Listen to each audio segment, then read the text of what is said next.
सब कुछ शुरू हुआ एक तूफानी रात को। एक पुरानी चीनी हवेली में बारिश जोरों की हो रही थी और सब कुछ साइलेंट था। ब्लैक कपड़ों में कुछ लोग लाइन से खड़े थे, जैसे किसी मिशन पर आए हों। तभी उनमें से एक पूछता है, कोई है यहां? बारिश के पानी से पूरे ग्राउंड में कीचड़ फैला था और उसी में एक गंदा सा बच्चा खड़ा था, सीधे उन लोगों की तरफ देखता हुआ। उन लोगों की शांति अजीब सी लग रही थी।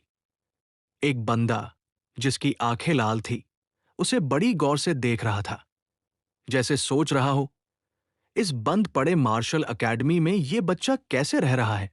फिर वो बड़े तहजीब से बोलता है, यंग वॉरियर, बारिश से बचने के लिए यहां एक रात रुक सकते हैं क्या? बच्चा थोड़ा कंफ्यूज था, लेकिन उसे अच्छा लगा कि कोई उसे इतना रिस्पेक्ट दे रहा है।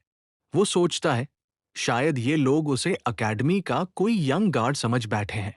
वो उन्हें इजाजत दे देता है, बस बोलता है, मेरे पवेलियन में मत आना। वो लोग शुक्रिया बोलते हैं और उनका लीडर सबको बोलता है, लड़के के एरिया से दूर रहना। सब लोग इधर उधर शेल्टर ढूंढने लगते हैं। बच्चा नोटिस करता है कि उनके कपड़ों पर टैंग लिखा है, शायद ये सब एक ही क्लान से हैं। बच्चा अंदर चला जाता है, बच्चों के लिए डिनर रेडी करने। माहौल अचानक लाइट हो जाता है। वो बच्चा एकदम खुश होकर सबको खाने के लिए बुलाता है। एक बड़े बर्तन में वो दिखाता है एक छोटा भूरा कीड़ा और बोलता है, आज तो लेट हो गया, ये तो भूख से मर ही रहे होंगे। दूसरे बर्तन में एक ब्लैक टाइगर स्पाइडर होती है, जो हैनन की एक बड़ी टारंटुला होती है, 20 सेंटीमीटर तक बड़ी हो सकती है। वो कीड़े को चॉपस्टिक से उठाकर उसे खिलाता है और सोचता है, अगर ये मेरे साथ ना होते तो मैं अब तक मर चुका होता। फिर एक ड्रॉर खोलता है, जिसमें एक ऑरेंज लिजर्ड है, बीवांगलिंग गुफागे को। जब वो इसे खाना देता है तो वो उसकी उंगली काट लेती है। वो जोर से चिल्लाता है, लेकिन गेको नहीं छोड़ती। तभी फ्लैशबैक आता है, असल में ये बच्चा पहले एक बायोलॉजिस्ट स्ट्रीमर था, स्पाइसी फबरी, मिलियन फॉलोअर्स वाला। वो डेंजरस क्रिएचर्स पर वीडियो बनाता था। एक दिन वो ब्लैक मांबा के पीछे पड़ा था और वही उसके मौत की वजह बन गई। लाइव स्ट्रीम के बीच ब्लैक मांबा उसके फ्रिज के ऊपर बैठा था और सीधा काट लिया। वहीं उसकी डेथ हो गई। अब वो इस नए बच्चे के शरीर में है, तो नया जन्म, नई कहानी। तभी एक बुजुर्ग बंदा उसके दरवाजे पर आता है और पूछता है, बेटा, चलो हमारे साथ खाना खाओ, हमने हिरण पकड़ा है। बच्चा तो खुश हो जाता है, आखिरकार स्नेक और छिपकली के अलावा कुछ रियल खाना।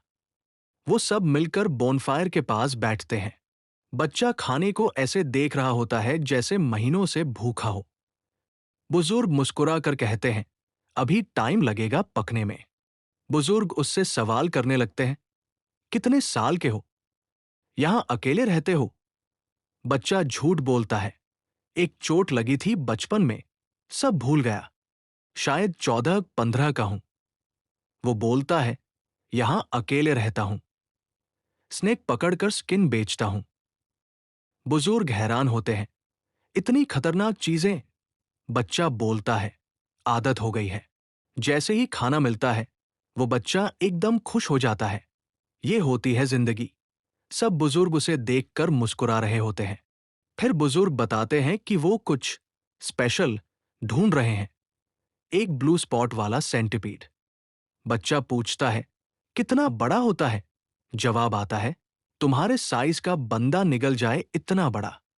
बच्चा सोचता है, ये तो कोई और ही दुनिया लग रही है, टाइम ट्रैवल नहीं, पूरी रीबूट है। बुजुर्ग बताते हैं, हम इसे पालने नहीं, मेडिसिन बनाने के लिए ढूंढ रहे हैं। मेरी पोती बीमार है, उसका इलाज बस इसी से हो सकता है। बच्चा सोचता है, ओके, इमोशनल सीन चल रहा है और खाना भी खिलाया है, तो हेल्प कर ही देता हूं। वो उन्हें बोलता है, शायद मुझे पता है कहां मिलेगा। बुजुर्ग चौंकते हैं, सच में? वो बताते हैं कि उन्होंने नदी के पास ढूंढा था, लेकिन कुछ नहीं मिला। बच्चा हंस देता है, भाई, सेंटिपीड नमी में रहता है लेकिन पानी से दूर, पानी भिगो दे तो मर ही जाए। फिर वो एक्सपर्ट मोड में चला जाता है। लड़के ने पूछा कि अब तक कहाँ कहाँ ढूंढा है। उन्होंने बताया कि नॉर्थ और ईस्ट में नदी के किनारे तलाश की थी। लड़का सुनकर बस मुस्कुरा दिया। अरे भैया, इसलिए तो नहीं मिला। बुजुर्ग लोग थोड़ा चौंक गए। पूछा, क्यों? वो लड़का थोड़ी प्रोफेसर वाली टोन में बोला, भाई, सेंटीपीड्स को समझो। ये लोग कोल्ड ब्लडेड होते हैं, मतलब गर्मी और नमी कंट्रोल में रखना इनकी लाइफलाइन है। और अनलाइक बाकी कीड़े, इनका बॉडी काफी वीक वाटरप्रूफ होता है। ज्यादा पानी या नम जगह पे ये नहीं टिकते। नमी चाहिए, पर जल भराव ना बाबा ना। वो आगे बोला, इसलिए ब्लू स्पॉट सेंटीपीड जंगल या नदी किनारे नहीं मिलेगा। जितने भी छोटे सेंटीपीड होते हैं वो सड़े लकड़ी में या दरारों में छुपते हैं, लेकिन बड़े वाले प्रो लेवल पर रहते हैं, रॉक्स के नीचे, जहां सही ह्यूमिडिटी और वार्मथ हो। बुजुर्ग थोड़े कन्विंस नहीं हुए, पर फिर बोले, तू बता कहां मिलेगा? लड़के ने वेस्ट की तरफ इशारा किया। रॉकी माउंटेन्स ट्राई करो। दिन में बड़े सेंटीपीड्स गर्म पत्थरों के नीचे चिल करते हैं और नाइट में निकलते हैं। कई घंटे बाद लोग रॉकी माउंटेन्स में तलाश कर रहे थे। उनके लीडर पैट्रियार्क एक ऊंचे पत्थर पर चढ़कर चारों ओर देख रहे थे। एक बंदा बोला, कहीं वो छोटा वॉरियर गलत तो नहीं? लेकिन फिर उन्होंने सर्च रोक दी और इशारे से सबको बुलाया। आग के आसपास सब थके हुए बैठे थे, पर उम्मीद बाकी थी उस लड़के की बातों में कुछ दम तो था। पैट्रियार्क थोड़ा इमोशनल होकर बोले, मेरी बेटी वुन टांग क्लान की सबसे बड़ी टैलेंट थी, फिर भी उसे ऐसा क्यों भुगतना पड़ा? तभी एक आवाज आई, ग्रैंड पैट्रियार्क लौट आए हैं। सब उनका वेलकम करने लगे। उन्होंने बताया कि उन्हें भी कुछ नहीं मिला, और अगर 10 दिन में कुछ नहीं हुआ तो वायन की हालत खराब हो जाएगी। तभी पैट्रियार्क हंस पड़े, भाई, अब समझ आया। ग्रैंड पैट्रियार्क बोले, तुमने कुछ देखा क्या? पैट्रियार्क बोले, नहीं, लेकिन कुछ है। उन्होंने समझाया, वहां कोई एनिमल ट्रेस नहीं है, कोई जानवर नहीं, कोई मल, कोई फुटप्रिंट नहीं, यानी कोई बहुत खतरनाक जानवर एरिया क्लियर कर चुका है। ब्लू स्पॉट सेंटीपीड यहीं कहीं है। और तभी जमीन हिलने लगी। धरती फटी और एक भयंकर टांग बाहर आई, फिर दूसरी। सबके होश उड़ गए। एक जायंट सेंटीपीड जमीन से बाहर निकला। ग्रैंड पैट्रियार्क तक काम गए। वहीं दूसरी तरफ एकेडमी में लड़का झल्ला गया। अब ये लोग क्या ड्रामा कर रहे हैं? लेकिन फिर उसका क्यूरियोसिटी लेवल हाई हो गया।